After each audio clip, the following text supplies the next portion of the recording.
Good afternoon, and welcome to the Lynn Cancer Institute updates, keeping you in the know in 2023.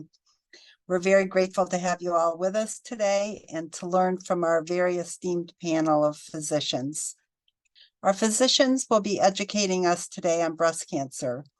As you know, October is National Breast Cancer Awareness Month. We all love to wear our pink, but it's also a very important time to educate ourselves and, if appropriate, to schedule your annual mammogram.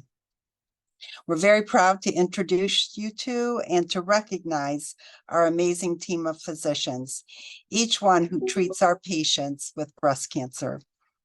At the Lynn Cancer Institute, we believe that education, prevention techniques, screening and early detection, treatment options, the expertise of our staff, and our latest technology will really save lives.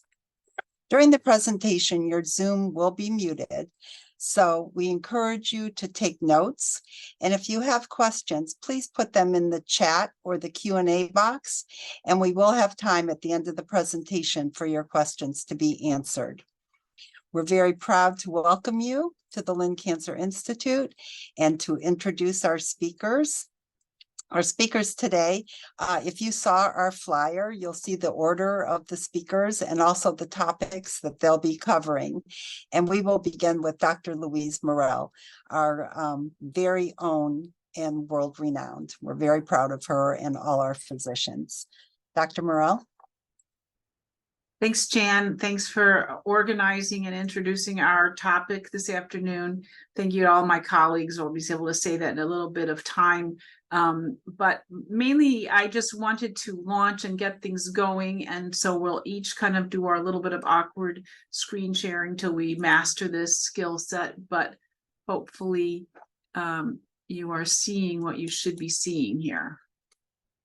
Let's see how that looks. How are we doing? Somebody will tell me if it's not good. It's good. I'm going to assume that we are on par with what we're going to talk about. So I'm going to jump right in because we have really chosen a bevy of topics, and I condensed them in this list because the titles of the talks are pretty long and descriptive when you go back to look and see what you might want to watch in the future or share with someone as we get better and better at posting these. But these are sort of a big overview. Each of these topics should be about 10 minutes long with experts in every one of the area. Most of you will know most of these physicians. Some of them are a little less visible at times, but we are ever so grateful to be part of this community and to be doing that. And I am going to step right into my area, which is the clinical area that I spend most of my time, which is in these two topics. So the reason I list it this way, and I'm going to start on the right side of the slide first under risk assessment, is because part of breast cancer and all cancers is what's our opportunity to prevent, what's our opportunity to reduce risk associated with it, and is that something that is for the whole population, or is it something that we want to look at on an individual basis? And so as many experts dedicate a lot of time to the area of risk assessment, they are making guidelines and developing research for actions that we're going to take for the whole population. So that's when you're going to see the updated kind of recommendations for mammograms and the changes that continuously occur. But then we also are looking at it from the individual point of view. What's going to benefit that individual? Those are not separate from each other, but it does recognize that we're not all the same, which I'm going to comment on a little more. And then finally, I think that the other part of risk assessment is understanding that we're not going to prevent things at all costs. And a lot of us recognized in a very, very frenzied way that from the COVID period of time, which is at what cost do we prevent it? What is the risk of the disease? And all those considerations are what we do in the breast cancer world, but of course at a much more attenuated and calmer approach. But that's what we have to always be thinking about when you're trying to reduce your risk. What is the impact on your well-being, and how far are you going to go to do that? And then the second part of this, the column on the left, is what does genetics, meaning in this context, inherited genetics, really mean? So we might study genetics to understand what is causing cancer. Not a single one of us who ever develops cancer doesn't ask the question, what caused this? And it is a constant area of research for us. But then we want to look at genetics primarily from the risk assessment point of view to figure out who's at high risk, but also to understand when a gene is causing cancer, it's probably not a single cancer. It's probably a syndrome of several cancers. So what are those clusters of cancers and what's the screening benefit for all of them? And then lastly, what I'm not going to talk about today is how we use that genetic information for treatment specific. So this is just a nice diagram that conceptualizes all of this in terms of the risk assessment world.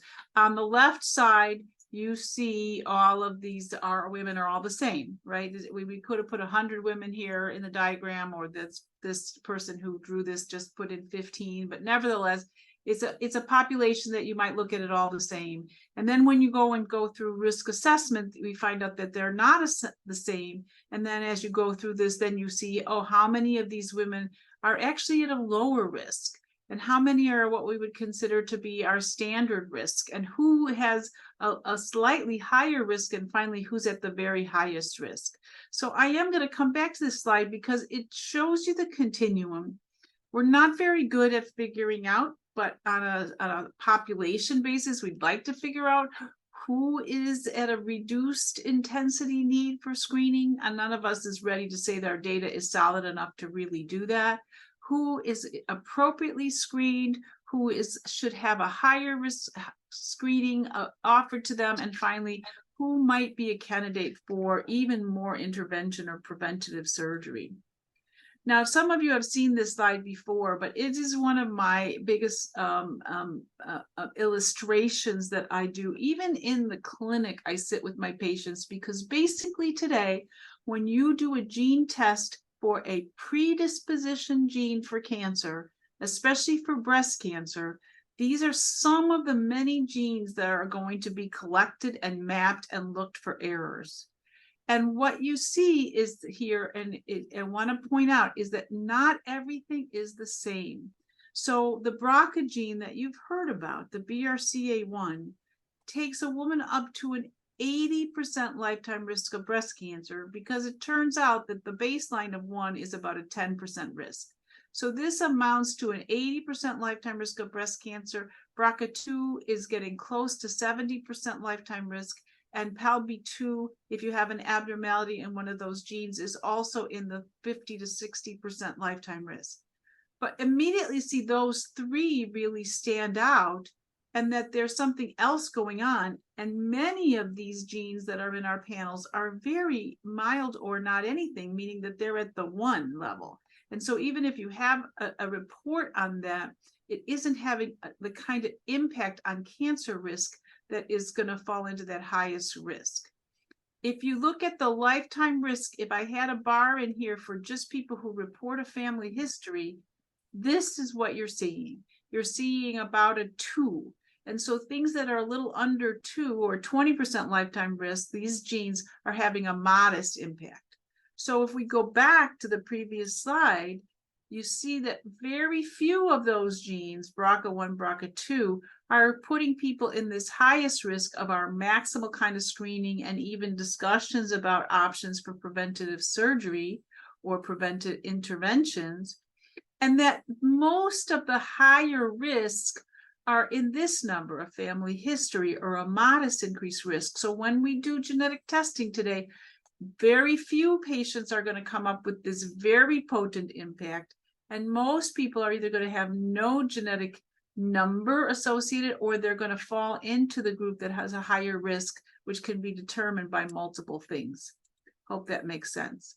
Now, the way we do our testing criteria, and I have a reason why I put this unreadable slide up for you, is is from NCCN guidelines. So I want to put this up here because we use NCCN guidelines for a lot of things, especially with insurance companies. So this is a well-respected across the board by most insurance providers for treatment, diagnosis, testing, staging, almost everything we do in cancer. And in genetics, there are sets of guidelines. And these get updated almost every year. And this is a tool that we can use, and I'm going to tell you in the next slide why I think it's appropriate to be used to help us know who ought to be tested. So again, a complicated slide. Do I want you to know it? No, not really. But I love this slide. Let me tell you why. Because if we ask just the question of women with a diagnosis of breast cancer, do they have to all be tested? If you use the BRCA, which remember I showed you was the one that has a huge impact on risk, the guidelines will be almost 99% accurate. So if the guidelines say you don't need it in this population, then we are not going to be missing patients who have a gene to any meaningful degree for the most meaningful gene. If you want to use a panel of tests, the numbers get a little bit different. But my point here, the thing that you ought to know, is if you have your diagnosis of breast cancer at 75 or older or 70 or older, and you don't meet any of those guidelines, you don't have to do genetic testing. We offer it to everybody. I'm explaining to you why in a moment, but it's not that everybody has to be tested. The data aren't like missing people if we use those guidelines. But when I talk to patients today, what I point out to them is that we've come along a pendulum in terms of who should be tested. So allow me to explain to you what I mean by that, because I think it's not hard to understand. The original way that we were able to do testing on a person's blood or saliva, meaning their white cells, we could look at each gene, but it would be considered manual today. It was a very technically difficult process. It took months. It took, you were counting 10, 15,000 genes, cutting them into pieces and looking them on a map. And this was a very expensive proposition, $4,000 or more for 1 or 2 genes. Because technology has changed, we can now look at 20, 30, 40 genes, and the technical cost of that is $250. So we really started to change the pendulum in terms of understanding who should be tested, because practically speaking, it's so much easier to do that test. And so we are moving to looking at bigger populations and better data to give us advice on what we should do if a person has a mutation of a gene, because it does have a huge impact on cancer risk and on multiple cancer risks. So who should be tested? Well, individuals who have a breast cancer diagnosis, ovarian cancer, prostate, pancreatic cancer, or colon cancer, especially if that person has multiple cancers, if the cancer age was young, or if the family has multiple cancers. So if the person in the family with the cancer is already tested negative, we don't think you have to be tested. But now pretty much those NCCN guidelines include a lot more of us than they did in the past. And so it's worth a revisit. And so the second thing is that when we are testing, we aren't only testing for the patient, we are also testing because this is the one kind of information that actually has benefit to the family. So now we're doing all our prostate cancer men and offering them testing, not because so much the cancer risks in those men is so different, but because that information can be so critical to the family. So it's a one unique sort of area of medicine that affects generations, not just the person who we're testing. We also would really like to identify women before age 40, because breast cancer screening should start at 25 to 30 if you have a BRCA gene. And those women aren't coming into our mammogram center. So one of our biggest challenges is being able to offer a screening type of process that lets us test individuals who are eligible at a younger age. So we've launched a program this year at the Women's Center where every woman who comes in for a mammogram is asked questions to screen for whether genetic testing should be a consideration.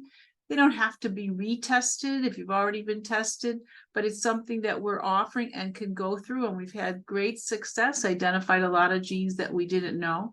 We're following NCCN guidelines on who we're testing so that those tests are being paid for, but every patient who wants to do self-pay is eligible to do that. The test is about $250 for a personal payment if you want to do that, but then there is going to be the disclosure appointments and things like that. And anybody who tested negative before 2014 is probably up for an update, because that's when the panel testing that included things like PALB2 became available. Now, I was asked to make a comment about one last thing, which is the direct-to-consumer kinds of testing, because this is a challenging thing. A lot of us are doing Ancestry and 23andMe, sending in a swab. But the role in cancer predisposition testing is tricky, and here's why. The BRCA gene has 3 markers that are only applicable if you have Ashkenazi Jewish ancestry. And this is really important, because people might do ancestry testing and say, oh, I'm 1% Ashkenazi, maybe this applies to me. It's an incorrect interpretation. People who are Ashkenazi Jewish on those tests will have at least a 25% of their markers be of the Eastern European Jewish ancestry. So having a 1% doesn't make you in this group. And here's why. Because if you do this test, you're missing 90% or more of people who have mutations. So somebody who takes this test that isn't Jewish and thinks they have ruled out having a BRCA gene is incorrect. They're misunderstanding that this test only applies to this population. There's also been studies that show there are a lot of false positives that come from these direct-to-consumer testing. And even in the Jewish population, we're missing about 10% of the mutations when they did this through validated labs. So anybody who does direct-to-consumer testing and says, oh, I don't have the gene, we really, if you're in a high-risk group, are advising that you do standard testing. So the fundamental goal is for us to determine risk. Are you in that high-risk group? Are you at high risk for multiple cancers? So we can implement a personalized screening and prevention. Genetic testing is going to find us those women who and individuals are going to benefit the most from the highest kind of screening. And because we know those results make a difference, it's important. Most of us are not going to have a high-risk gene, and additional risk assessment based on family history goes back to that original slide, because there is still enhanced screening that's indicated. And then finally, knowing your family history and sharing test results, both the maternal and the paternal side, are very important. Okay, that concludes me. I'm going to stop sharing and allow us to move to the next speaker. Thank you very much. Thank you, Dr. Moreau. As always, amazing. And now Dr. Juliette Tay. Hi, good afternoon, everyone. I'm Juliette Tay. I'm a radiologist here at Baptist Health. I've been here for about 18 years now. And today I would like to talk about the exciting new research project that we are undertaking at the LINS Wellness Center. And this is called the CMIS trial. It's a national research project that hopes to answer the following question. Can contrast-enhanced mammography improve detection of breast cancer with fewer false positives over digital breast tomosynthesis in women with dense breasts? And so, as we know, the challenges to mammography screening we have is predominantly the fact that some women have dense breasts, and approximately 43% of women ages 40 to 72 have dense breasts. So what we mean by dense breasts, as I've talked about before, is the ratio of the fat within the breast to this parenchymal tissue. And the parenchymal tissue on the mammogram, this is the parenchymal tissue is here on the diagram as the white tissue. These are the glands and the ducts. And some women have denser tissue and more white density, as opposed to some women have fattier breasts and they have more gray density. And so there are a few factors which makes dense breasts a problem. And the first issue is that, when you have all of this white density, it's more difficult to pick up a smaller mass that could be hiding under these clouds. The second factor is that it is known that independent of whether you can see the masking effect of the small lesions, having dense breast tissue is an independent risk factor, so that those with the densest breasts have a 6 times higher lifetime risk of developing breast cancer than those with the fattiest breasts. But since most people have the middle 2 densities, having dense breasts can actually increase or double your risk of breast cancer. So currently, the standard for mammography screening is digital breast tomosynthesis. And this is our unit in case you haven't had a mammogram yet. The breast is immobilized here, and the X-ray tube travels in an arc around your breast. It's usually 17 to 60 degrees, and takes not just one static picture of the breast, but a series of slices throughout the breast, which then get reconstructed and then sent to the radiologist. And this is called digital breast tomosynthesis, or 3D. And compared with the regular 2D images, it's very important to remember that 3D, or digital breast tomosynthesis, plus the 2D, has been associated with an increase in the cancer detection rate. So from 1.2 per thousand to 4.6 per thousand. It also significantly has decreased the recall rate, so the false positives of the screening mammograms. Also, they have found that the cancers that are detected through digital breast tomosynthesis are smaller than those seen on the 2D images. But the changes that we see on the mammogram or on the digital breast tomosynthesis relies on the anatomic structural changes. So we have to, train our eye to see what's, different than the normal breast parenchyma. Some other downsides of the digital breast tomosynthesis: it's a slightly longer acquisition time. It's a slightly longer interpretation time for the radiologist, because there are numerous images per breast. And we also see a lot more architectural distortion, which is beneficial because sometimes that represents cancer, but also it can represent benign radial scars, which ultimately are benign on surgery.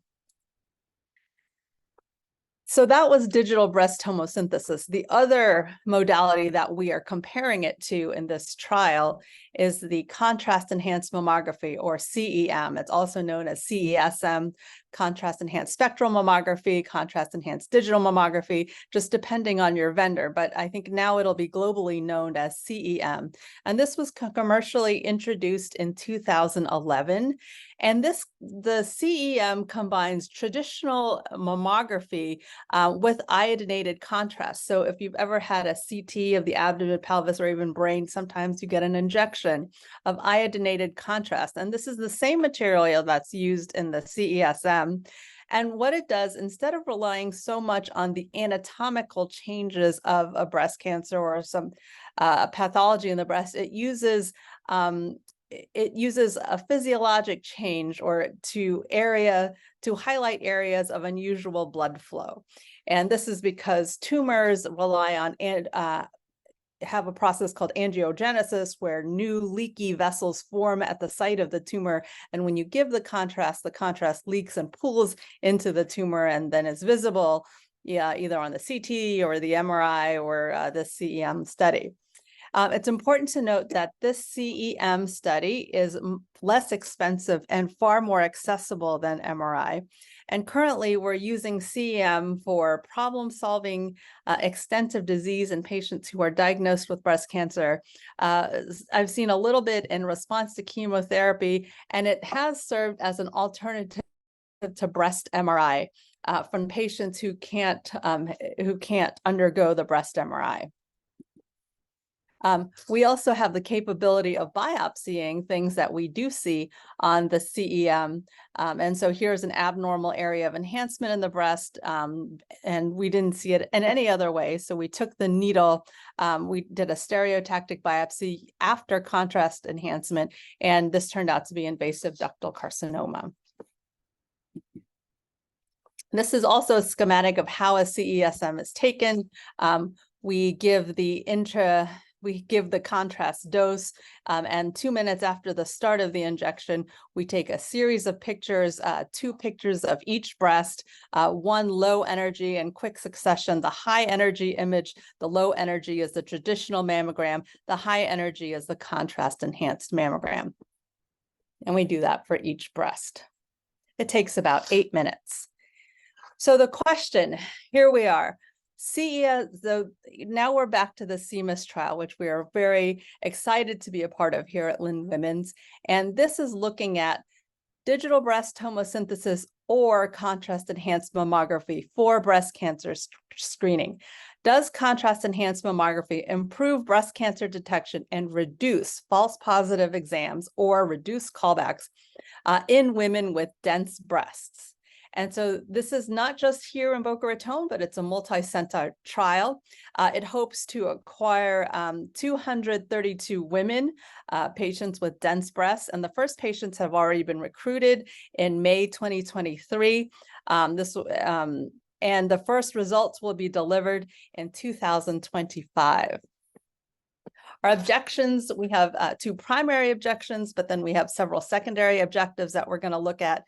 Number 1, we're going to evaluate the performance of CESM compared to digital breast tomosynthesis as far as cancer detection, recall rates, sensitivity, specificity, interval cancer rates, and compare different tumor biology and tumor stages.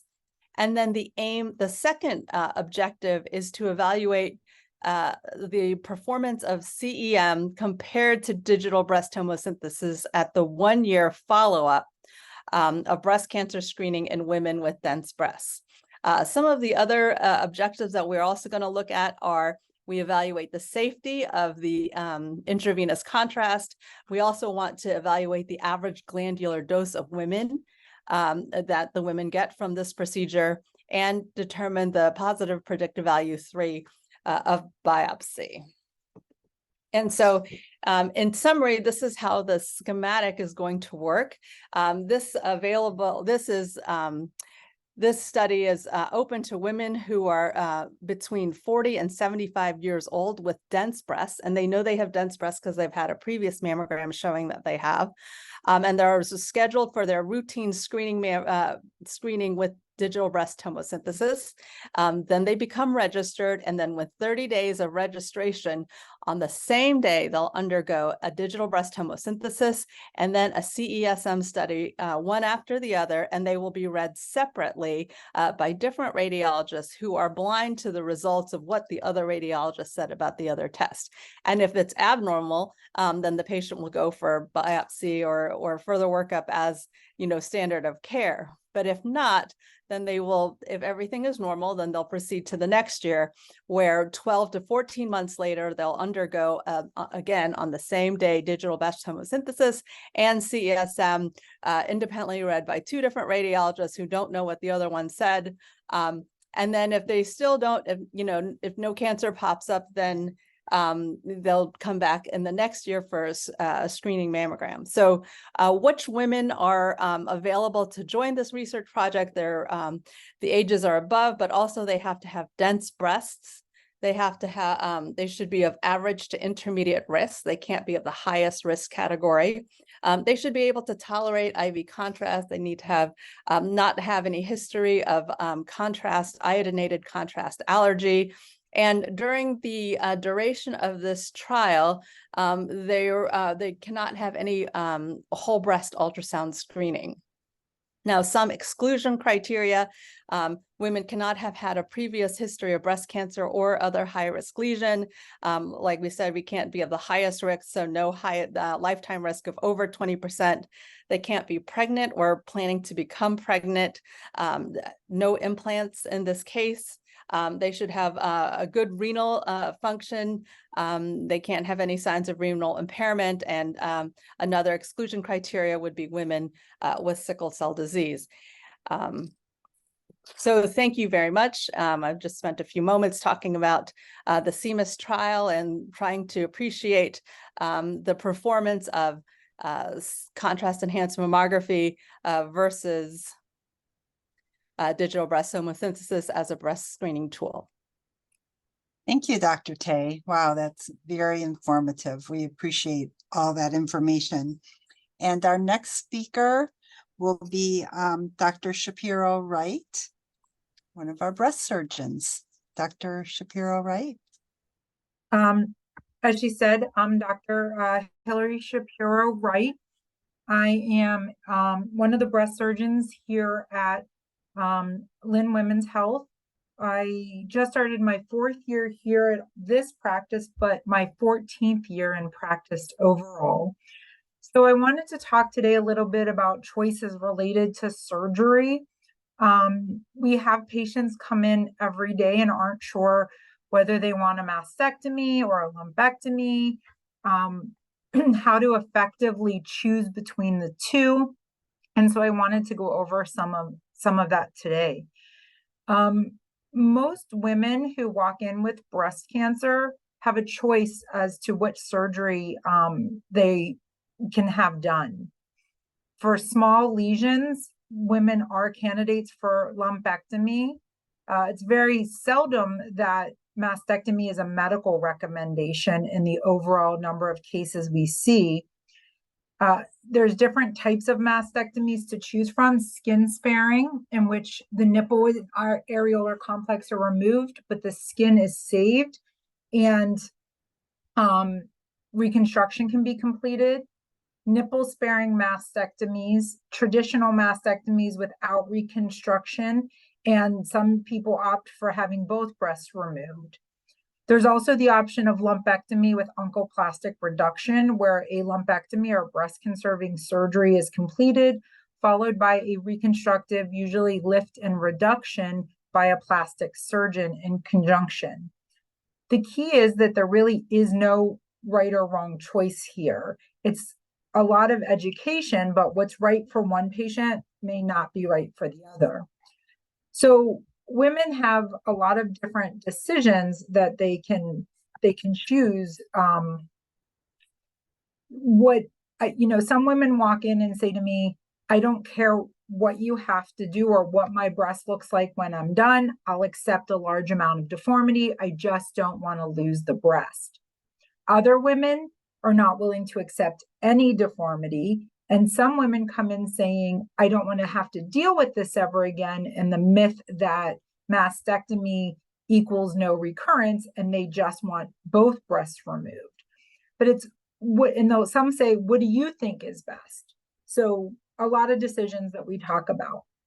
It's really, again, about informed decision making, making sure that the right decision for you is your decision, having all of the information that's needed, knowing the facts, knowing the truths versus the myths that a lot of people come in with. And again, what's right for one person is not ever right for, or may not be right for someone else. So what do I look for in helping a patient make that decision? From a surgical perspective, we look at the patient's breast size. Can the patient's breast tolerate having the amount of tissue needed to be removed to successfully remove the cancer, but also give the patient an adequate cosmetic result that would be acceptable? We call that the breast to tumor size ratio. Is the tumor small enough to be removed safely with, again, leaving the breast intact? Patient's genetics, as Dr. Morel spoke about earlier, whether it's a mutation like a BRCA mutation or one of the other mutations that are less common, or we have hereditary breast and ovarian cancer syndrome, where women don't have a proven genetic mutation, but clearly there is a hereditary link and that they have a lot of breast cancer or breast and ovarian cancer in their family. and that can play a role as well.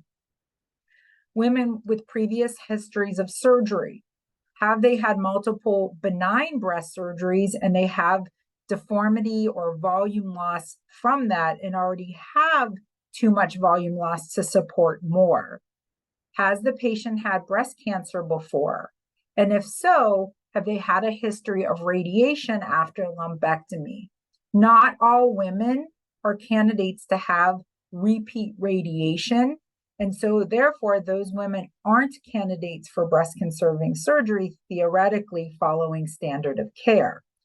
And while we do perform lumpectomy with radiation, again on women later after they've had recurrence, the standard of care truly still is mastectomy after having radiation. Where is the location of the tumor? Is it in an area like the upper outer quadrant where we can remove more volume than the upper inner quadrant and cause less deformity? And how big is the lesion and how big is it related to the location? And again, looking at overall cosmetics. Some women, while they're candidates for lumpectomy, will be better served with a mastectomy from a cosmetic outcome standpoint. So on the other end of it, what is the patient thinking? And while for me, it's looking at things like the lesion in the breast, most commonly for women, it's more psychological. The fear or anxiety over the risk of recurrence usually dictates their original choices or original discussion that they have with me. Very commonly, women come in concerned for that recurrence risk, given a misconception of a mastectomy equals zero recurrence. The thing I commonly hear is, well, if I just remove my breast or both breasts, I'll never deal with breast cancer again. And that's simply not true. Even after mastectomy, we see risk either at the chest wall site or reconstructive site and or distantly at a distant area.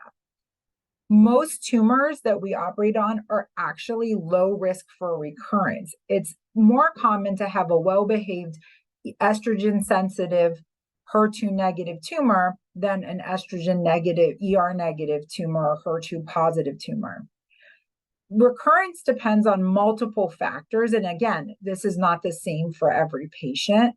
It depends on the type of breast cancer. The estrogen receptors, the HER2 receptors, the tumor size, the grade, the stage of diagnosis. So it's not so simple as remove the breast, remove recurrence risk. I get a lot of patients who come in saying, well, my friend did a mastectomy, and so that's what I think I should do. And again, every patient is so different that we can't really say recommendations ever for one patient are good for another. And what is important to the patient related to cosmetic overall outcome. So it's education and informed decision making. Multiple times in many cases, surgical risks can be higher than the recurrence risk that the patient has. Things like postoperative hematomas, infections, sensation changes. Many women who have to lose the nipple, even after nipple-sparing mastectomies, which doesn't occur commonly, but you have a risk for nipple loss after that procedure. Some of those risks can be higher than related to additional surgery with mastectomy than your true risk of recurrences. So making sure that you're asking the right questions, that you know the facts, that you're not making decisions based on what somebody else told you or what one of your friends did or what you think, it is really important. Risk of recurrence, again, is not the same for each person. It depends on a lot of biological factors of the tumor itself. Age plays a role because obviously someone who develops breast cancer in their early 40s has a longer lifespan theoretically than someone who develops cancer in their mid to late 80s. And so age plays a risk in recurrence given the life expectancy of a patient. We also talk about different types of recurrence. So we have local recurrence, regional recurrence, or distant recurrence. And additional treatments can also provide different risk of recurrence via radiation, having a relative risk reduction of as high as 50%, chemotherapy in patients who are recommended to have chemotherapy, and endocrine therapy are the pills that are given to block estrogen. And again, mastectomy does not mean zero recurrence risk. So when we look at recurrence risk and survival risk, patients sometimes get those confused. Recurrence risk is my cancer going to come back? Whether it comes back at the site, chest wall, or breast, or distantly, that's recurrence risk. Survival is, am I going to die from breast cancer? So we know that in the general population or average risk patients, studies and literature tell us that the overall survival is exactly statistically the same for a woman who has a lumpectomy and radiation versus a mastectomy. So what that means is a patient will not live any longer if they do a mastectomy as if they do a lumpectomy with radiation. We know as well that the risk of distant recurrence is the same for the two options. And by distant recurrence, we mean recurrence outside of the local area. So recurrence that would occur in the bone, in the brain, in the liver, in the lung. That's the same regardless of the procedure you have.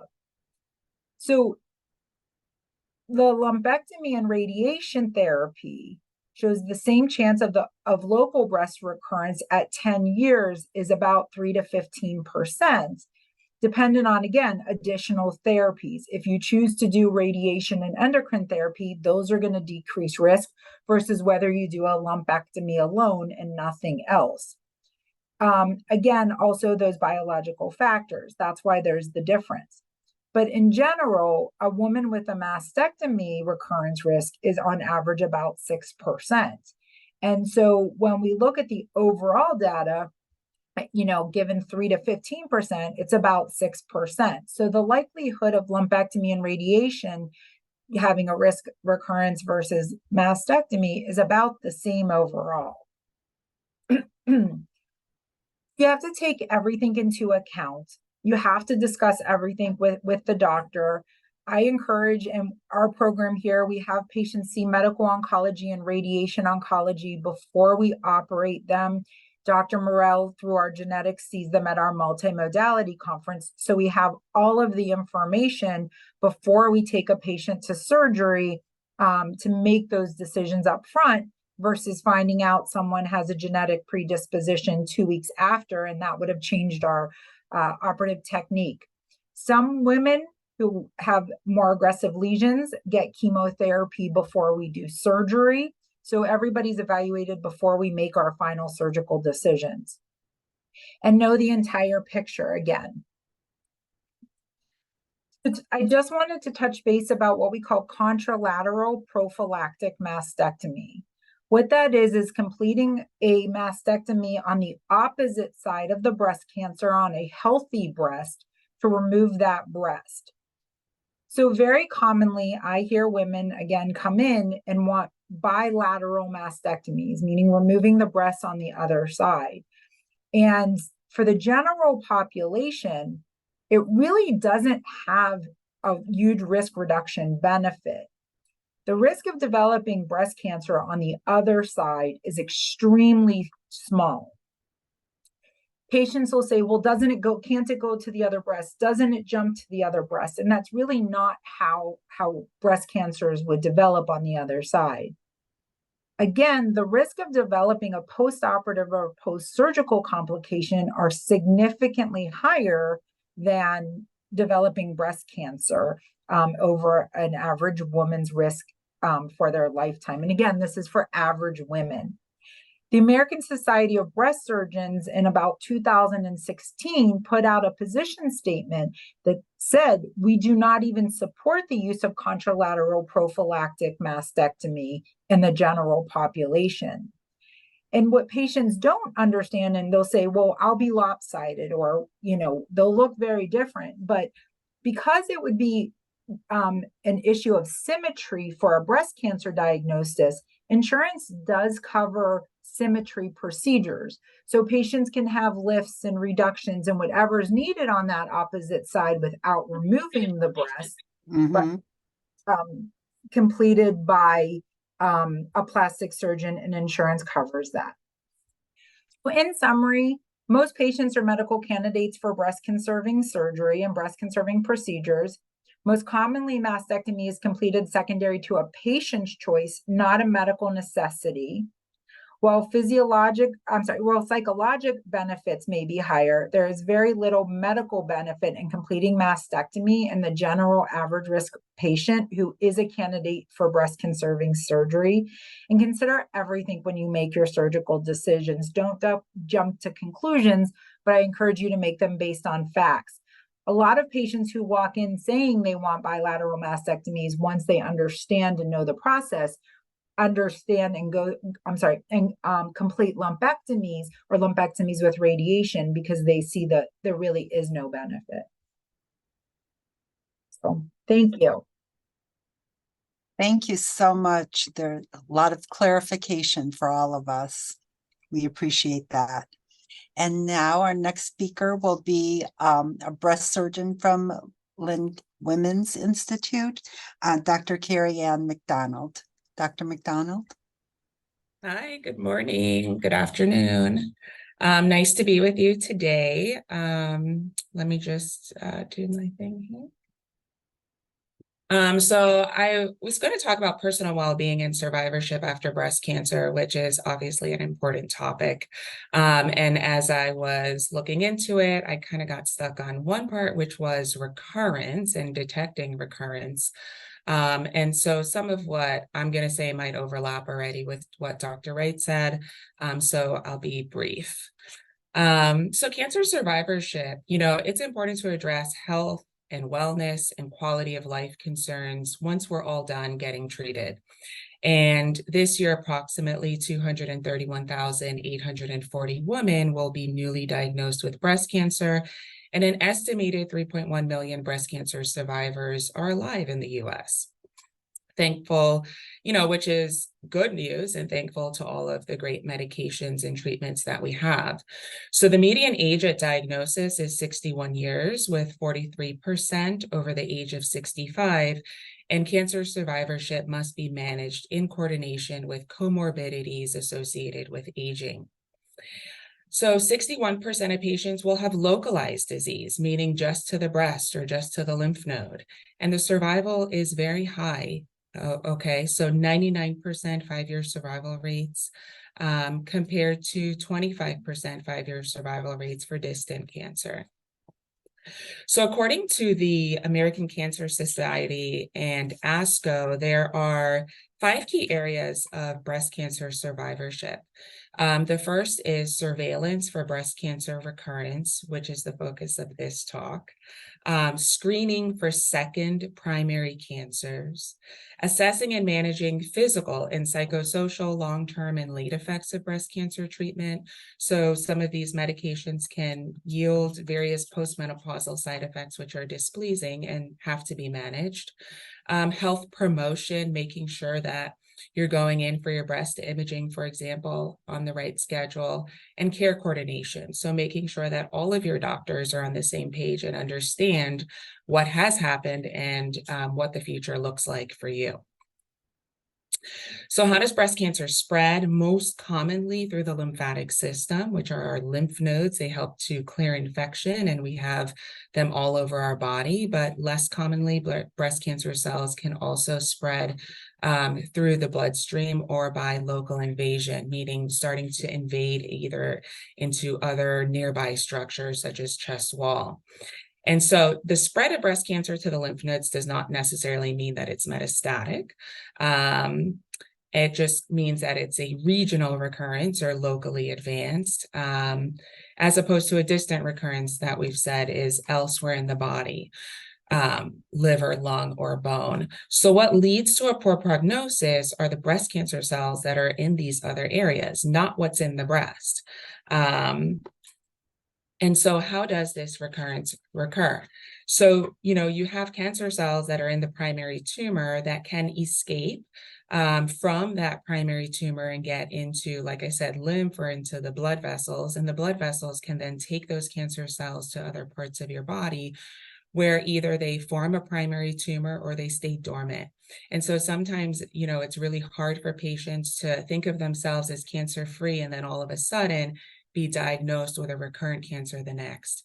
And so, the likelihood is that there were cancer cells that escaped, even the best treatment, surgery, radiation, chemotherapy, and kind of declared itself at a later time point.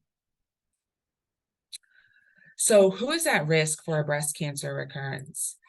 Everyone who has received a breast cancer diagnosis. However, that risk is going to differ markedly depending on a number of factors that Dr. Wright spoke on, such as your age, such as your tumor characteristics. But we really do try to decrease that risk by giving you all of these treatments. So I'll skip that slide. So recurrence after lumpectomy are detected usually on routine breast imaging, such as your mammogram, your ultrasound, and sometimes people can have symptoms that are similar to the original presentation, whether that be a new lump in the breast, a change in the breast size or shape, changes to the nipple, changes in the skin, whether that be dimpling or redness, tenderness or pain. And so once it's been diagnosed, sometimes your doctors may want you to do some additional testing in the form of staging scans to make sure that it hasn't gone elsewhere. And only 5 to 10% of women who have a local recurrence following lumpectomy have distant disease. So it's not common. So many patients who have had lumpectomy and have a recurrence are often treated with mastectomy, especially in the setting of radiation. But again, everything is individualized.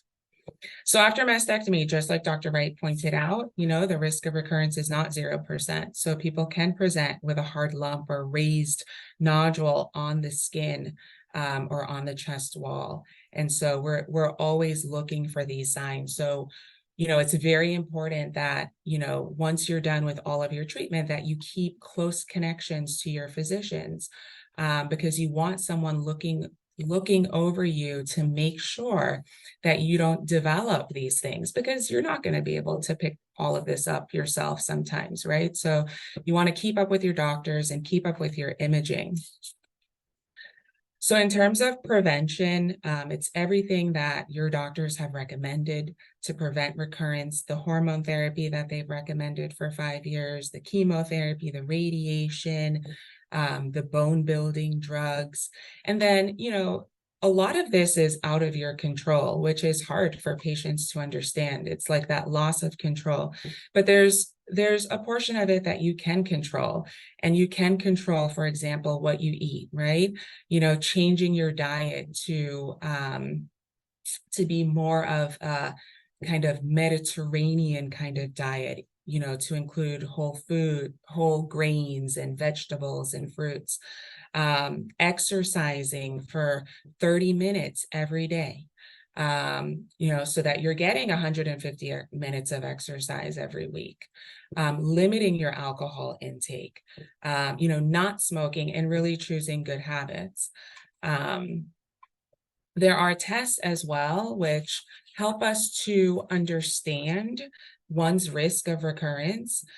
So the one on the left is called the Breast Cancer Index. And this is a test that analyzes the activity of 11 genes to predict the risk of an early stage hormone sensitive breast cancer from coming back 5 to 10 years after diagnosis. So this test really helps the patient and their doctors decide if extending hormone therapy beyond 5 years for a total of 10 years is beneficial. But this test also gives you information on how likely it is for your breast cancer to come back in that 5 to 10 year period. The Oncotype, which is on the right, is another test that analyzes the activity of 21 genes, and it can influence how likely a cancer is to grow and respond to treatment. So that's kind of what it's telling us. It's telling us what is your benefit from chemotherapy to treat your breast cancer. And it also gives you some information on the likelihood of this cancer returning. So this can sometimes influence patients in decision-making about, how much treatment, you want to pursue, and, how aggressive you want to be. So we have tools to help us. Part of it is standard of care and the things that you should do to treat your cancer. But part of it is also on the patient to make sure that they're living their best life to prevent something from coming back. So that's all I have to say. Thank you. Thank you, Dr. McDonald. Very good. I was lost in the conversation. It's a lot of really good information. And next we have Dr. Yosef Zaiden from our radiation oncology here at Lynn Cancer Institute. Dr. Zaiden. All right. Good afternoon, and thank you for joining our webinar. I'm Yosef Zaiden. I'm a radiation oncologist at the Lynn Cancer Institute. And in today's talk, I wanted to highlight some of the technologies that we use in our modern day and age in treating breast cancer patients. It's really a huge success and a major triumph for technology in our field. If one looks at the history of how radiation therapy evolved over the decades to the things we do in our day and age. Starting back in the early 1950s with teletherapy, cobalt machines that are no longer used today. Then following in the 1960s, the first prototypes of the linear accelerators. 1980s, we started using CT simulations for planning radiation therapy in 3 dimensions. Then the 1990s, we had the invention of multi-leaf collimators to shape our radiation beams to the shape of our targets. Then in the early 2000s, our machines started to have onboard imaging with cone beam CTs that allowed us to see our targets more accurately. And then in our day and age, we have image-guided radiation therapy, MR-guided radiation therapy, intensity modulated radiation therapy, and radiosurgery. So all of these technologies and their evolution over time allow us to be more and more precise to our target while sparing the normal tissues, which is a recurrent theme I'll be talking about throughout the next few slides.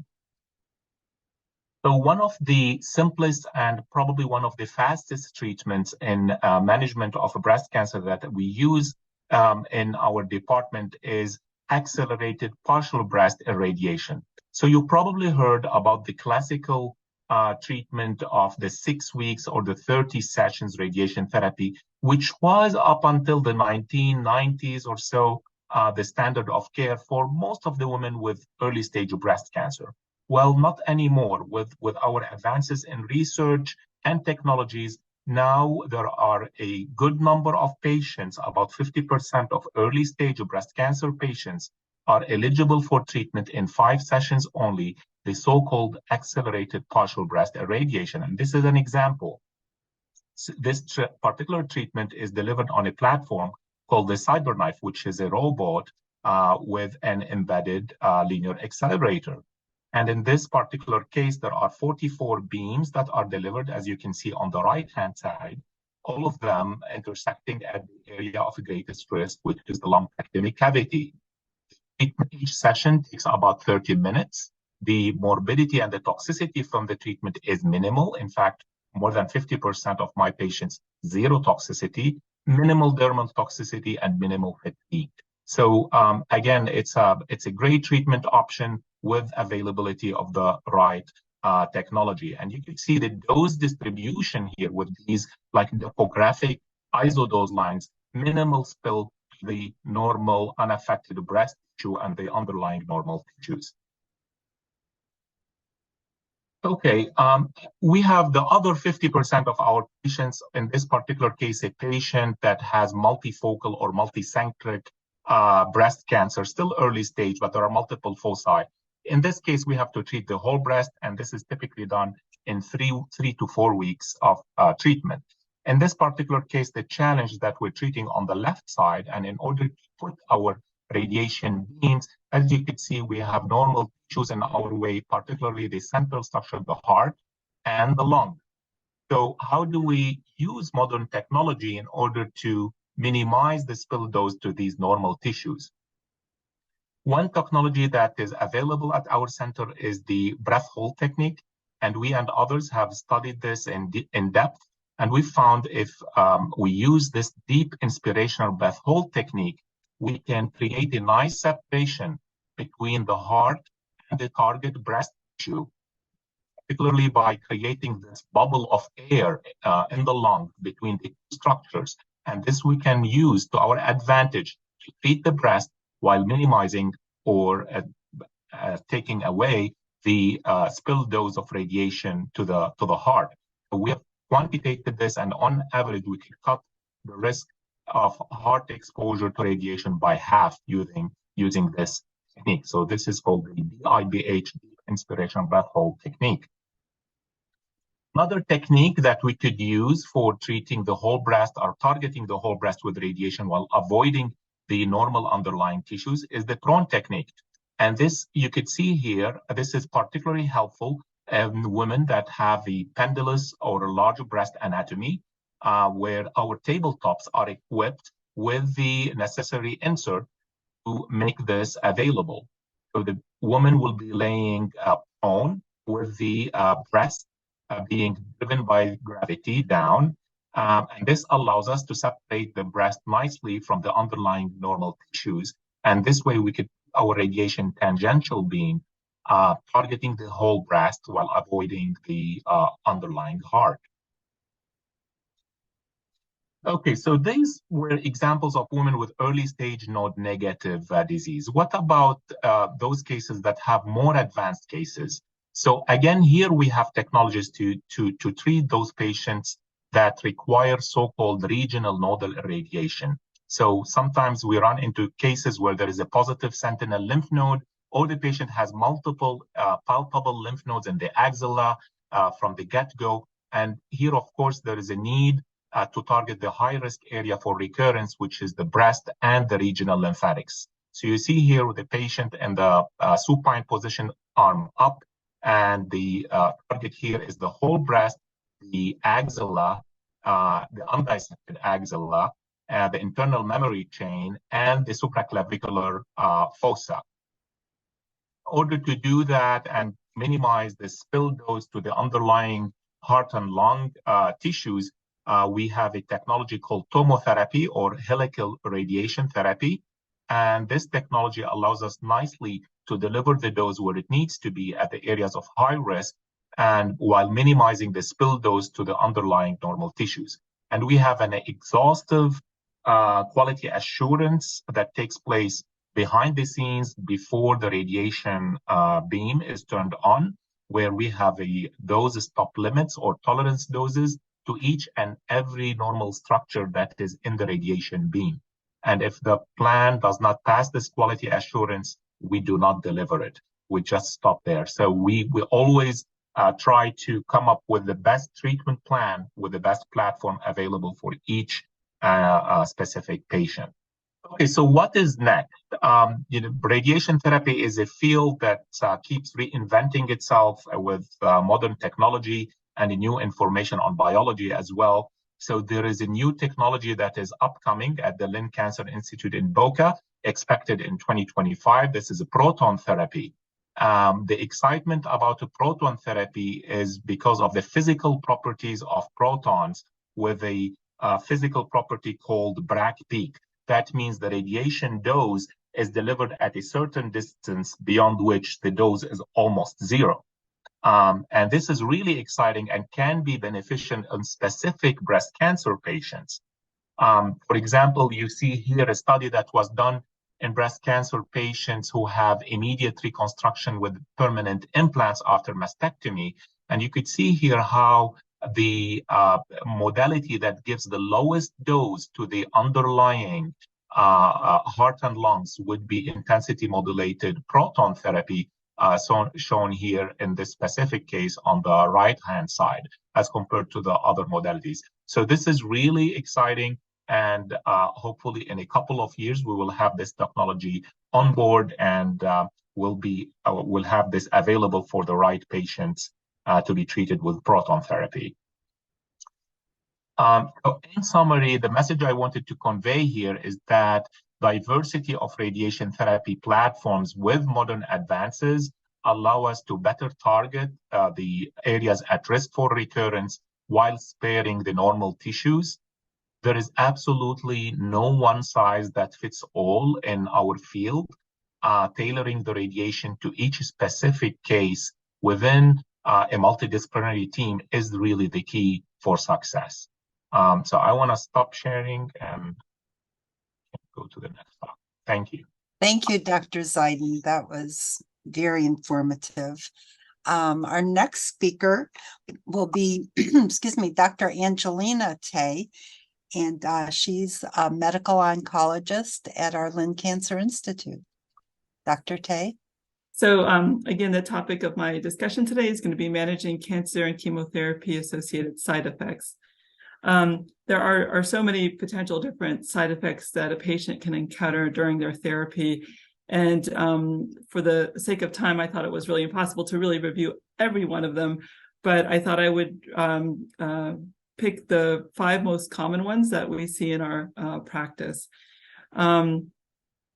So the topics that I'll be covering today are fatigue, hot flashes, neuropathy, alopecia, and anxiety and depression. So fatigue is by far probably the most common side effect that is experienced by cancer patients. And it's defined as a distressing, persistent, subjective sense of physical, emotional, and or cognitive tiredness or exhaustion related to cancer or cancer therapy. Unlike regular fatigue, it often interferes with regular functioning and is often not alleviated with rest or sleep. We don't know exactly what causes this, but we think that there's probably multiple causes, probably starting in the skeletal muscles due to progressive reduction in physical activity, but also involves the brain, which is the central regulator for fatigue perception. And studies seem to show that there may also be a correlation between circulating inflammatory markers that can be increased in cancer patients and those undergoing cancer-related treatments and fatigue, the symptoms of fatigue. There is really no exact prescription that's the same for every patient. The studies, however, consistently show that one of the best ways to combat cancer or cancer therapy-related fatigue is physical exercise. Most recommendations now focus on 150 minutes per week of some form of aerobic exercise, so an average of 30 minutes, 5 days per week. And it doesn't have to be extremely vigorous exercise, but moderate intensity exercise, such as brisk walking, stationary biking, and swimming, perhaps just enough to break out in a light sweat. It's also important to try to incorporate strength training as well. We recommend 2-3 days per week of strength training and flexibility exercises involving the major muscle groups of both the upper and lower body. There's a lot of interest also in pharmacologic therapy. Many patients come to me and say, what can you give me to help me with fatigue?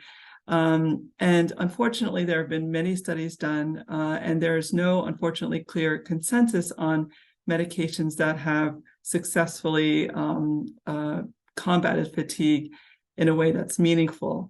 There are studies looking at psychostimulants such as Adderall, which is commonly used to treat ADHD, the acetylcholinesterase inhibitors, and antidepressants.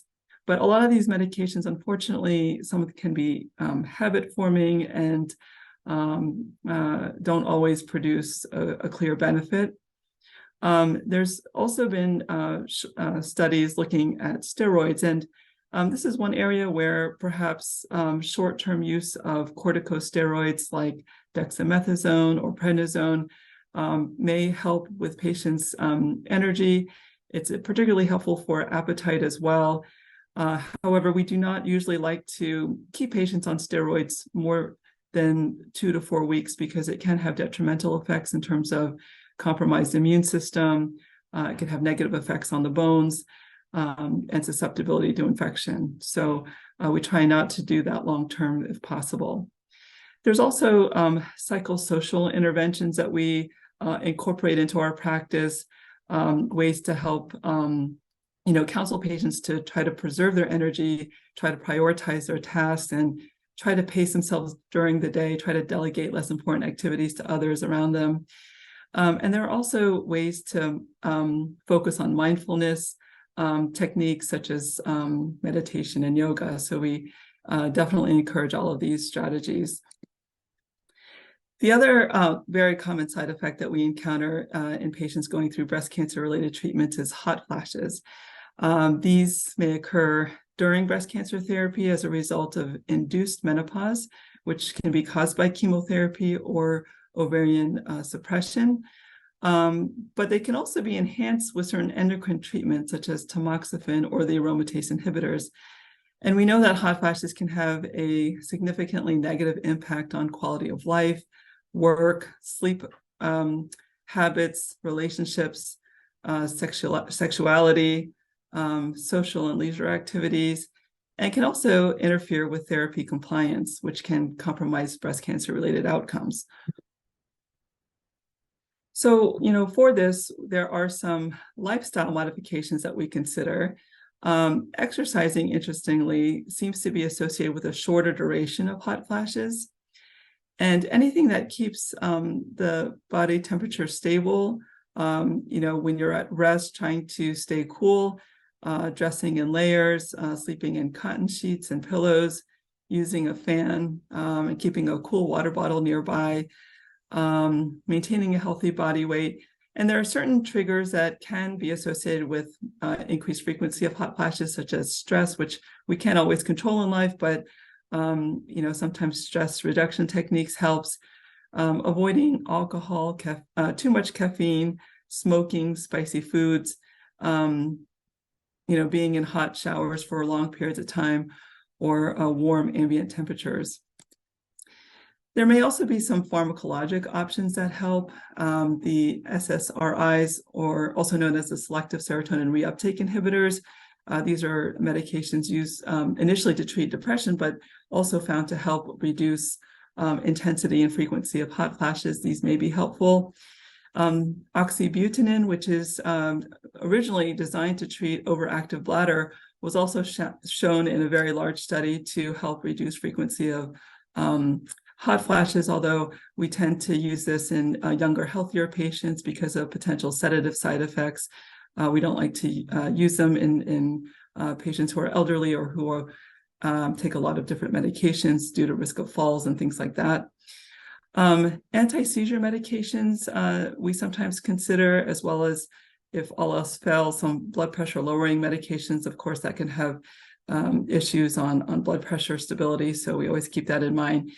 And then ultimately, in patients who really have debilitating hot flashes that cannot be managed with other strategies, sometimes we have to consider modifying the endocrine therapy, perhaps switching to a different agent or a different class of medications.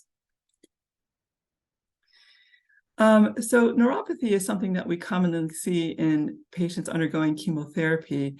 And there are well-known therapy-associated risk factors as well as patient-associated risk factors with this. Therapy-associated risk factors include the type of neurotoxic agents delivered in breast cancer therapy. We often use platinums, taxanes, and sometimes vinca alkaloids. And it also depends on duration of exposure to these agents. The longer the exposure, the higher the risk of neuropathy. And then there are also patient-associated risk factors that can increase the risk of neuropathy and severity of neuropathy, including those who have diabetes, those who are over the age of 75. And there may also be a possible association in patients who drink alcohol heavily, those who have underlying kidney dysfunction, hypothyroidism, certain vitamin deficiencies, HIV, autoimmune, and other rheumatologic conditions. Usually, the way neuropathy presents is a sensory loss.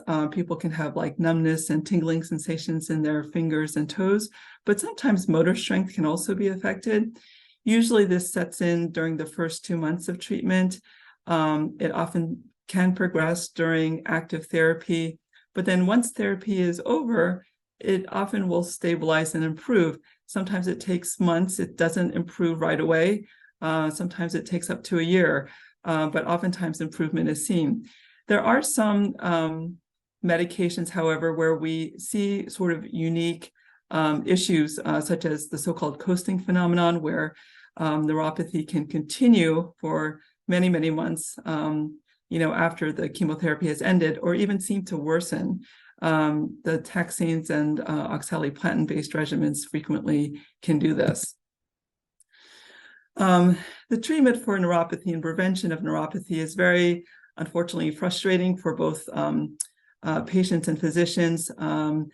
There's really no pharmacologic agent studied to date that can effectively prevent neuropathy. There are some non-pharmacologic approaches with variable success rates. For example, cryotherapy with frozen socks and gloves. The idea is to sort of vasoconstrict the vessels that supply blood to the hands and feet to limit the amount of chemotherapy that affects those areas of the body. There was one large study, phase 3 study, that looked at this, but there was a high discontinuation rate of using these socks and gloves because of discomfort. However, it did seem that there was a trend towards decreased, paresthesias, numbness, tingling sensations in those who did use those socks and gloves. In the same and by the same token, compression therapy has been used with variable success. And exercise, though it doesn't really help prevent neuropathy, may help reduce some of the complications of neuropathy, such as imbalance and risk of falls. So that's always encouraged. There are some pharmacologic options that may help to reduce the intensity of neuropathy. The selective serotonin reuptake inhibitors, especially duloxetine, where there's probably the most evidence, has been shown to help with this. Some of the anticonvulsant therapies, such as gabapentin or Lyrica, amitriptyline, which is a type of tricyclic antidepressant, may also help. When all else fails, sometimes we turn to opioids. And then topical agents, which have variable success rate but have little risk of harm, may also help, including application of menthol creams, amitriptyline creams, and capsaicin patches. There may be some non-pharmacologic options as well. Again, this is lacking in a lot of evidence, but people anecdotally do find some of this helpful, including acupuncture, which is offered here at the Lynn Cancer Center, neurofeedback, maintaining a physical activity program, and cognitive behavioral feedback. Again, really efficacious therapies for neuropathy are limited, and really treatment focuses on reduction or relief of neuropathic pain. I covered this topic, alopecia, last year quite a bit, and I just produced a few slides here. So alopecia is defined as complete or partial absence of hair. It's a common side effect of endocrine therapy as well as chemotherapy. Any grade alopecia may occur in up to 25% of patients who are taking endocrine therapy. Those who are receiving chemotherapy, we typically start to see alopecia set in 7 to 10 days after the first dose. And the reason is because chemotherapy tends to target rapidly proliferating cells, which cancer cells are, but unfortunately it can have effects on other rapidly proliferating cells of the body, such as hair follicles. Alopecia can significantly impact psychosocial well-being and quality of life. We do here at the Lynn Cancer Center offer the option to use scalp hypothermia, which may help prevent chemotherapy-associated alopecia. And the idea of this is to apply cold temperatures to the scalp while the patient is receiving chemotherapy. And the idea is to reduce the blood flow to the scalp, to reduce the flow of chemotherapy to the follicles. We also think that the application of cold temperatures may help decrease some of the cellular uptake of chemotherapy and reduce some of the hair follicle metabolic rate. The success rate really depends on the type of chemotherapy agents given. We tend to see greater success with the taxanes, paclitaxel and docetaxel, than we do with the anthracycline-based regimens, doxorubicin with cyclophosphamide. And this is a picture of what some of the devices look like. There's a machine that filters very cold water into this scalp, and oftentimes we'll have patients arrive, before their treatment starts, maybe 30 minutes beforehand, and then continue to wear the device for up to an hour or so after their chemotherapy ends. The last topic that I wanted to discuss is anxiety and depression. We know that anxiety and depression is very common in patients who have cancer diagnoses and who are going through cancer treatments. Obviously, anxiety and depression can lead to negative consequences for recovery of patients and their physical, psychological, and social functioning. Both anxiety and depression may interfere with treatment adherence. Depression has also been associated with poor prognosis in patients with cancer. Anxiety is not always a bad thing. It can be potentially adaptive in situations perceived as threatening, but where it becomes a problem is when it's really all pervasive and its severity and duration exceed normal expectations. Risk factors include younger age, patients who are diagnosed with more advanced or life-threatening diagnoses, those who have poor social support, those who are unemployed or who have poor access to health care. Also included in that are those who have less satisfaction with healthcare providers. The major causes for anxiety in cancer patients we recognize are fear of progression, especially those who are on active therapy, and for those who have completed treatments, fear of cancer recurrence.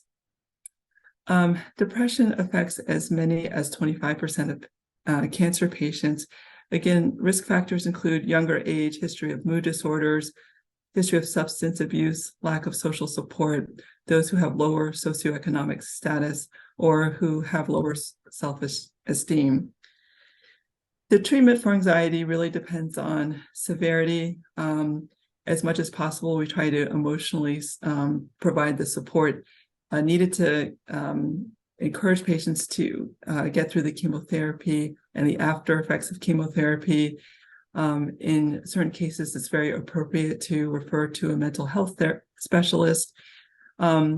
The primary pharmacologic agents used to treat anxiety and depression include the antidepressants, the so-called SSRIs and SNRIs, and some of the anxiolytics. Just as a side note, paroxetine, also known as Paxil, has been associated with decreased levels of endoxifen, which is the active tamoxifen metabolite. Although, follow-up studies really have not shown a consistent negative effect on clinical outcomes and survival in patients who take this medication. Where possible, we try to use the second generation SSRIs such as escitalopram, sertraline, and venlafaxine, because these have less of an effect on tamoxifen metabolism. So that's the end of my talk. I hope that those patients who are actively going through chemotherapy or who are completed with chemotherapy and going through the after effects of treatment or going through endocrine therapy have gained some insight into ways to help manage some of the side effects. Our goal as oncologists is to destroy the cancer, but not destroy the patient.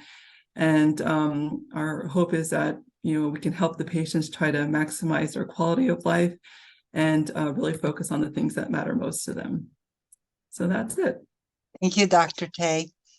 Our next speaker is also from our medical oncology department at the Lynn Cancer Institute, Dr. Teresa DeCesar. Dr. DeCesar. Hello, everyone. I'm trying to upload my presentation. 1 second. Hi, I'm Teresa DeCesar. I am another medical oncologist at Lynn Cancer Institute, and I'll be talking about advances in breast cancer drug therapies. Just as Dr. Tay discussed the side effects, I'm discussing the drugs that may potentially cause some of those side effects, but they are worth the side effects in certain cases. When we talk about breast cancer, there are stages. Stage 0 is a non-invasive breast cancer. It does not require chemotherapy. Stage 1 are breast cancers less than 2 centimeters, usually do not require chemotherapy approaches. Stage 2 is a bit more advanced. Stage 3, more advanced than 2. And stage 4 is when we're talking about metastatic disease that is incurable. So 2 and 3 are very important because these could potentially become curable illnesses. And stage 4, our focus is to prolong progression-free survival and overall survival. So basically, this is what I just mentioned.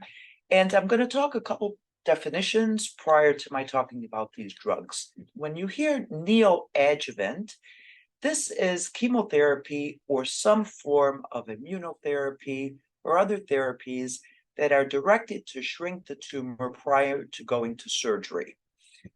Adjuvant therapy are therapies we give after the patient has had surgical resection. And metastatic is stage 4 breast cancer, where we're not really dealing with surgery. We're dealing with shrinking tumors, controlling disease. Same thing, just talk about it. So recent advances, number 1 is triple negative breast cancer.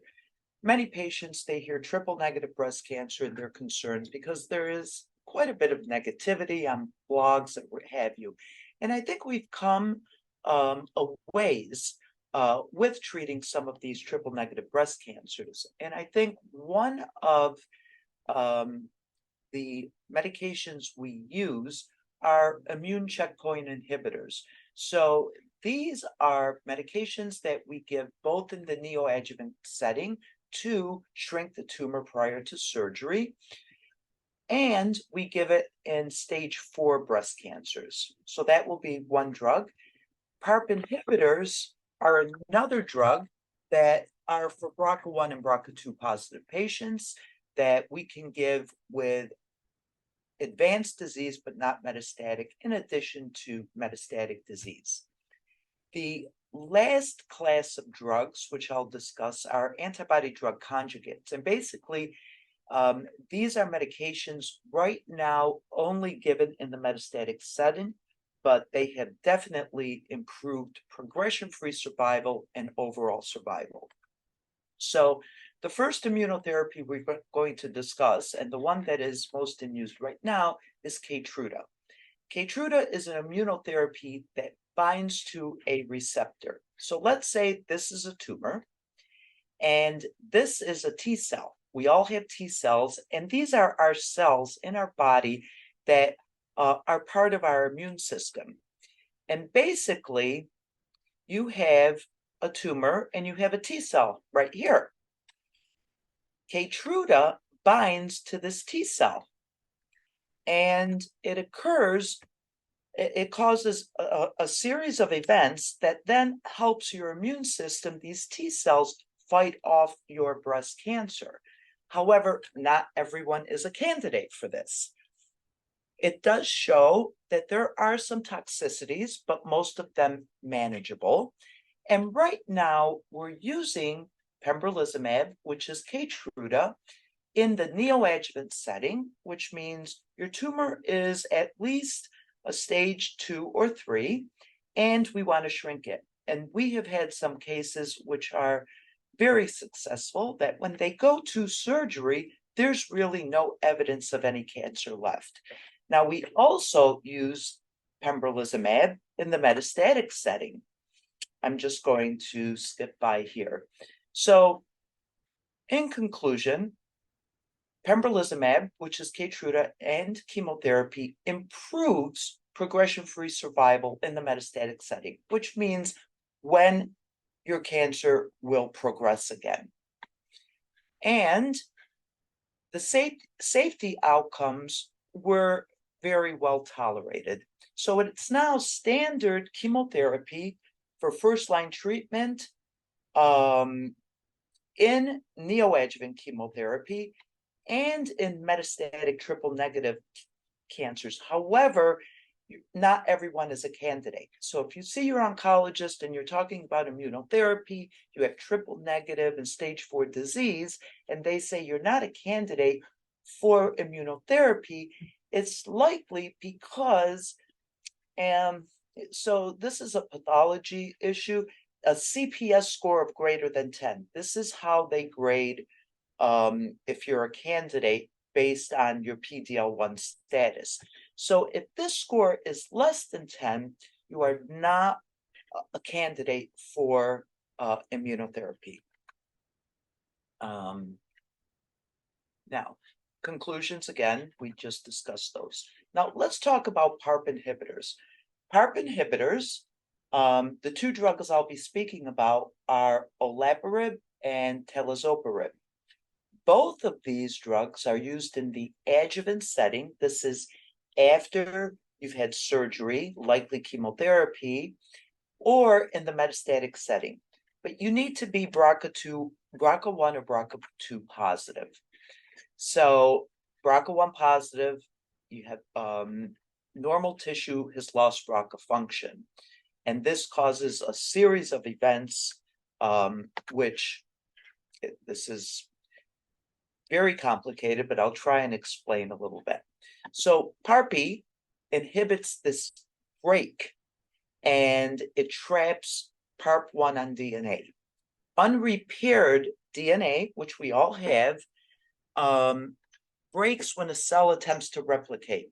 And this results in cell death in tumors with HDR that cannot repair their DNA breaks.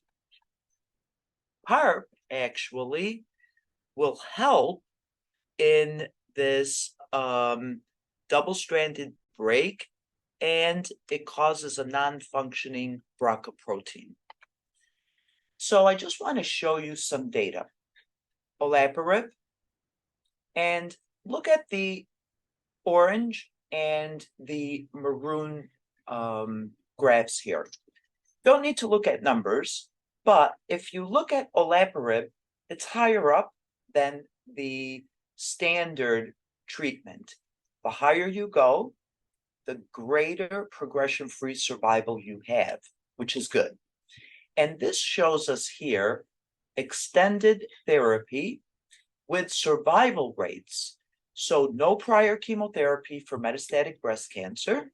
And if you look at the 12-month rate, you're looking at 76% versus 65. That's a very good improvement. If you look at the 24-year rate, we're still looking at an excellent improvement. It does go down, but at 48 months, we're still seeing doubling in an improvement. Hold on one second. And this is basically telling us the same with MAPS. Adverse events of any grade with these oral pills are patients can have nausea. However, it is controllable. Fatigue is definitely something we see, but the fatigue that would cause us to discontinue the medication is not extremely high. You may have anemia, vomiting, you may see it, but if we control the nausea with anti-nausea medications, we're fine. There are cases of neutropenia, which we can decrease the drugs and pretty manageable. Leukopenia, very similar. I don't see much decreased appetite, dizziness, or arthralgias. So relatively well tolerated. Now, we're going to start with, well, let's finish up with the PARP inhibitors. So adjuvant, after chemotherapy surgery, improves overall survival if you are BRCA positive and you started off with a larger tumor. Treatment, again, you must be BRCA1 and BRCA2 positive. I have to read this. Hold on one second. Okay. A medium 3.5 years with an absolute difference remains consistent with previous studies. Okay. Now, future directions of PARP inhibitors, benefits in other groups. What if you're PAL-B2?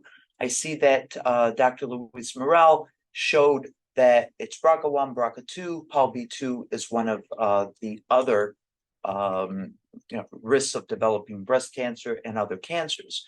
And there are current studies underway. So, could these pills replace chemotherapy? Well, we're also looking into this. Okay, now, this is to me one of the most important breakthroughs we had. And these antibody drug conjugates work very different. And I'm going to show you a picture so that we can, where I can hopefully explain this to you. So let's say this is an antibody, and I even look at it as an antibody against a bacterial infection. This is not a chemotherapy, and it has less side effects. Now, if you look at these little red, look like cherries here, this is called a cytotoxic payload. What this is this is chemotherapy, but it's not floating throughout the bloodstream as your typical chemotherapy.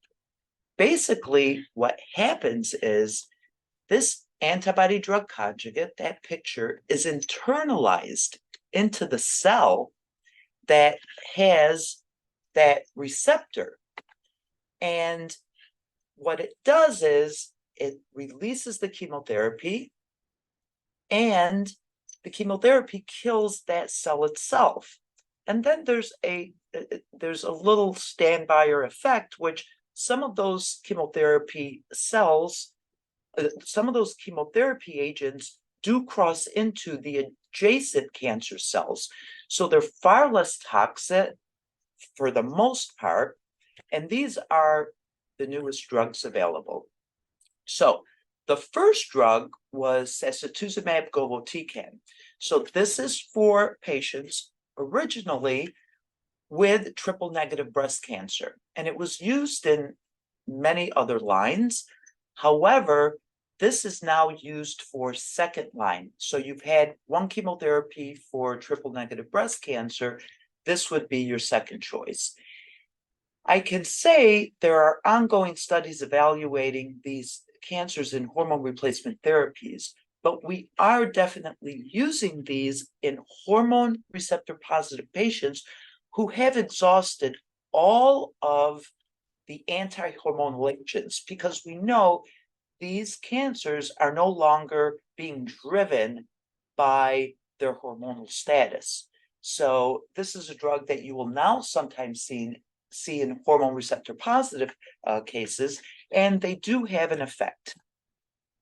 This is the drug I was talking about, sacituzumab. So I'm going to show you a patient's liver. This is a liver, and all of these dark spots are cancer cells that have invaded through the liver. This is after 8 cycles of this new drug, sacituzumab govitecan. And if you can see this liver here, most of all of these black dots have actually resolved. May see one here, maybe here, maybe not, but these are dramatic responses. So, great drug. Now, this basically, it's targeting TOPO2, and it is the first ADC therapy approved. It not only improves progression-free survival, again, how long until you start to have not recurrence, but progression, new lesions, and it improves overall survival. So, The second is, how do we optimize the management of HER2 positive breast cancer now? I'm going to concentrate more on the metastatic setting, but I'm going to go through some of the cancers first. Now, I'm talking about old chemotherapy or cancer anti-HER2 drugs, but they're not old because they're still used in the neoadjuvant setting, and they're still standard of care in that. So if you have a HER2 positive breast cancer and you have at least a stage 2 disease, you're going to hear, we would like to give you chemotherapy and these anti-HER2 drugs to shrink the tumor before surgery. And the two drugs that we use are these two, trastuzumab and pertuzumab with chemotherapy.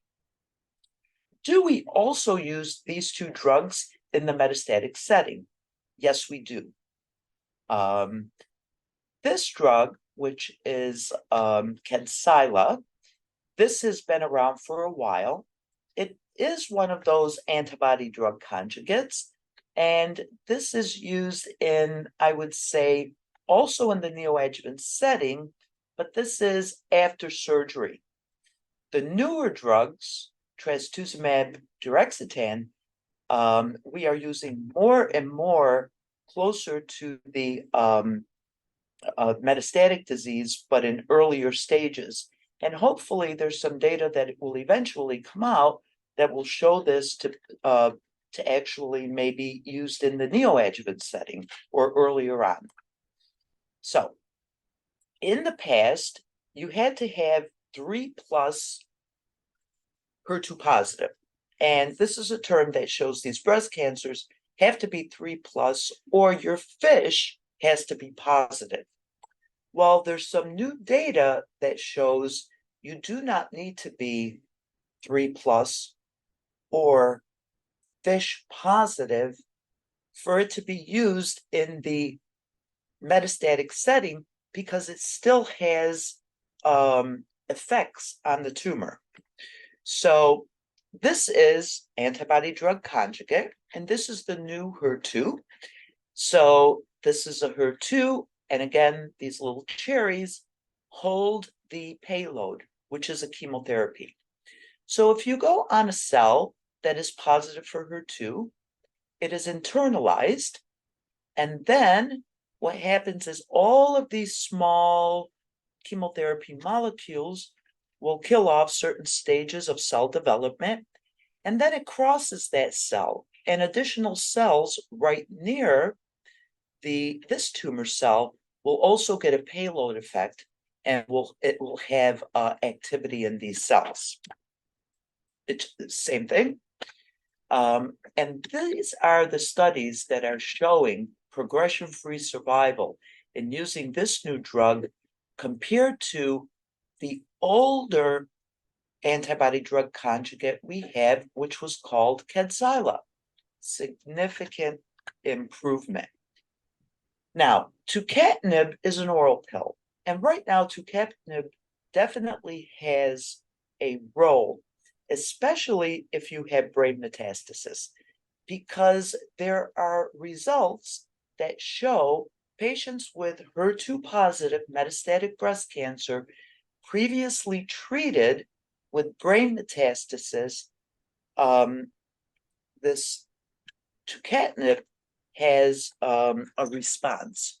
So HER2 was the study that showed this, and CNS, progression-free survival, means brain metastasis you have for patients who did take the tucatinib. So in the study, it shows that CNS progression-free. If you look here at 1 year, 38% of patients who were on the tucatinib plus Herceptin and another oral drug, capecitabine, 38% had progression-free new lesions in the brain, as opposed to those that were not on tucatinib, it was only 7.9%. So that's a significant difference. Tucatinib is a tyrosine kinase inhibitor, selective for HER2. So this is an oral pill. Same thing, small molecule. it goes on to the HER2, internalized into the cell, and it inhibits downstream activation, which eventually will kill off the cell.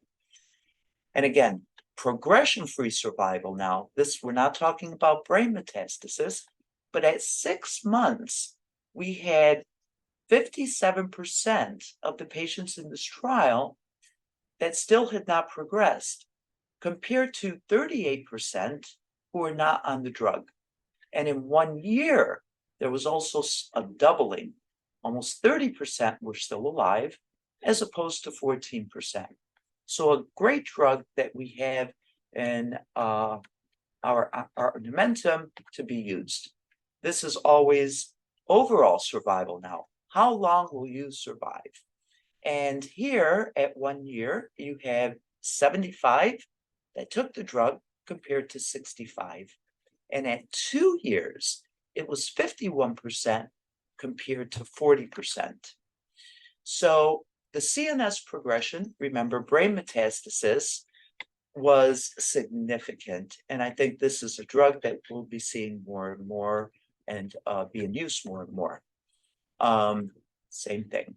So the HER2 low is, remember, as I was saying, if you were HER2 2+ or FISH negative, we weren't using these HER2 agents.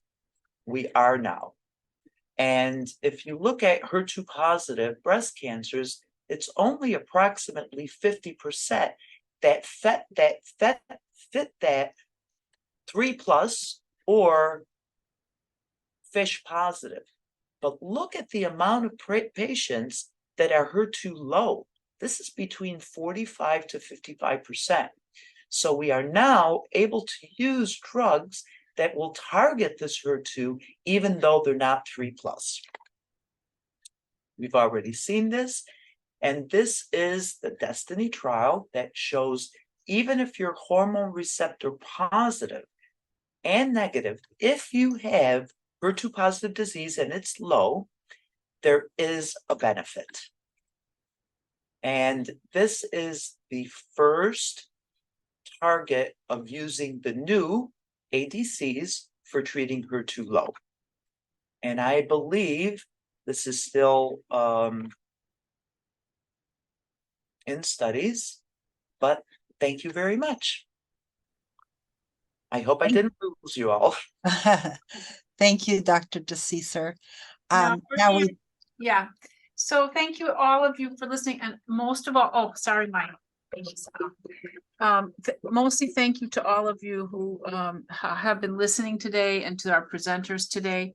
And I have a couple of questions that I think we can, even though we're long, that I just think if the speakers are still here, I can pose to you to add to it. I wanted to make one comment, especially after I heard Dr. Angelina Tay's talk, and that is I'm going to be very excited to announce at the Go Pink event this year that our fundraising effort is because we are launching a new program, and the new program entails a specialist clinical pharmacist in breast cancer. So what is that? You know that the pharmacists mix drugs, know the diseases. This is going to be somebody who works directly with the patients and with the physicians to add to the education, to listening to the side effects, to looking at the combination of drugs that might be interfering with each other and other agents that patients are using, and not just in the chemo room, but in those long-term side effects. So this is going to be a whole brand new resource that is a skill set that has been developed at some tertiary care centers that is going to specialize in pharmacy for breast cancer patients as a position that we're going to be recruiting and including in our team. So that's a very exciting announcement that we're going to be making at Go Pink. And since we were talking about all the side effects from medications, I thought that would be really exciting. So is Dr. Shapiro Wright still here, or did she have to go? I'm here. Okay, the question was, in prophylactic or contralateral mastectomy, does lobular diagnosis change your opinion about that? So we know that lobular breast cancers are a little bit harder to evaluate on imaging, and sometimes imaging doesn't show us a full picture with mammogram and ultrasound, where MRI gives us a little bit better evaluation. But overall, no. It's more based on the actual biology of the tumor, things like its hormone receptors, HER2 status, and grade that are effective based versus lobular versus ductal origin. And then, thank you. And then another question, Dr. McDonald, although the MedOncs could also answer this, is with respect to the oncotype testing that you talked about. When is that testing performed? And my suspicion is there are actually two answers to that, but I'll hand it to you since that's whose question it was. Sure. So Oncotype is sent on invasive breast cancers that are hormone receptor positive and HER2 negative. It's typically sent after surgery, so pieces of the tissue from the surgery are sent to a lab. And so we can get both predictive and prognostic information from that test. Predictive meaning we're predicting the benefit of chemotherapy, and prognostic is it's telling us, you know, what is the chance of this cancer coming back. So we're really looking at tumor biology with the oncotype to, you know, so we can also send the test on the core biopsy, and that's made on an individual basis. You know, we take a team approach to making that decision. But those are typically the two times. It's not a test that we keep sending 5 years after the diagnosis. So this is a test that we send at the time of initial presentation and diagnosis to help guide other kind of adjuvant treatment decisions. And Dr. Caesar, if you could turn off or if you could stop share, then we could see people's faces, although everybody's hiding. But anyway, and then another question that came up was let me see how I can I think this is an imaging question in my mind, which is when should we be doing MRI in women who have undergone treatment for one breast cancer? In other words, when should we be adding MRI screening in patients who've already had breast cancer? When should we adding MRI screening on patients already with breast cancer? So there is a recommendation by the American College of Radiology, I would say within the past 4 years, that now has come out saying that women who have had breast conservation, so those with lumpectomies, may benefit from yearly MRIs, especially if they were diagnosed before age 50 or if they have had dense breasts. So in these patients, a yearly MRI screening is very beneficial to detect recurrence or additional cancer. Maybe I'll make one little comment about this too. You know, the guidelines on when to use breast MRI, because they are guidelines, are really based on a statistical risk of having breast cancer, and then sort of the benefit of what, like you said, Dr. Tay, sort of the clinical judgment about, is this a difficult image to evaluate? And once you've already had a diagnosis of breast cancer, your risk of having breast cancer again is actually lower than the general population. So the risk isn't necessarily high enough to say, oh, I should always do MRI in these people if you sit down and do the calculated data. But the imaging, because of density, because of prior surgery, may make that worthwhile. Also, women who have genetic predisposition. So there is a role for it, but I don't think we have, from my perspective, where it's not that every patient who's had a diagnosis of breast cancer should now do breast MRI, but we should look at those multiple factors and individualize it. And that's kind of what you said, Dr. T, but it was embellishing it a little bit. No problem. So I think that might be it. There was a question about somebody had put in one of the other places about a number to call. So Jan generously put in the chat her phone number.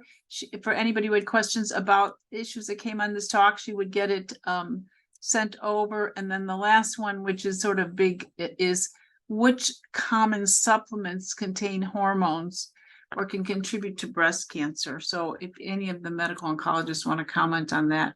So supplements that would be increasing our estrogen levels or not be good in the breast cancer patients. I can try to take a stab at that one. So, I think there for a while was a lot of controversy regarding the intake of soy products because soy contains phytoestrogens, which are the plant-based estrogens. And the concern was, could this somehow stimulate a clone of breast cancer cells that are sensitive to these types of hormones? But there have been a lot of studies done looking at this, and there does not appear to be a greater risk of breast cancer recurrence or breast cancer incidence in those who consume soy products. There are some parts of our world in Asia, for example, where there's a high soy consumption rate, and there does not appear to be a higher risk of breast cancer. So I think, what I try to counsel my patients is that it's okay, to consume, a lot of supplements have soy in the ingredients, a lot of multivitamins, interestingly, and to just try to maintain a healthy diet overall.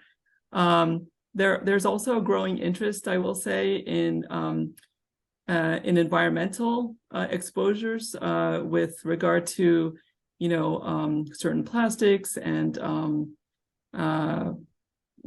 compounds that we come into in our day-to-day life, such as lotions and things like that, that may be in studies found to be weakly estrogenic, but it's still a growing area of learning really how these products impact our lives.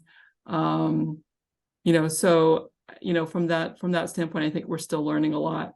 But I think the most frequent question I get is with the soy products and whether that's okay to take. And I think we generally believe these products to be safe. Okay, I have, I'm just looking if there's anything else. Anyway, the questions are sort of coming in, and we'll maybe put some of those in the chat for a minute, but I think we are about out of time. Once again, we can't do these presentations without our participants or without our presenters. And these are not our only presentations throughout the year. There was a question about palliative care. Our palliative care physician does give webinars specifically to palliative care and include breast cancer patients, and will certainly remind her that some of those issues come up as well. But we know, of course, even this didn't touch on all the things that we could have talked about. Well, we thank everybody for participating in this year's presentation. Thank you, Dr. Morell. Thank you, doctors. Thank you, everyone who joined us. We want to really commend the doctors for their generosity in their time and their amazing expertise. Thank you all. We've run over, but thank you, and we'll address any questions offline. Thank you. Bye-bye. Have a good weekend, everybody.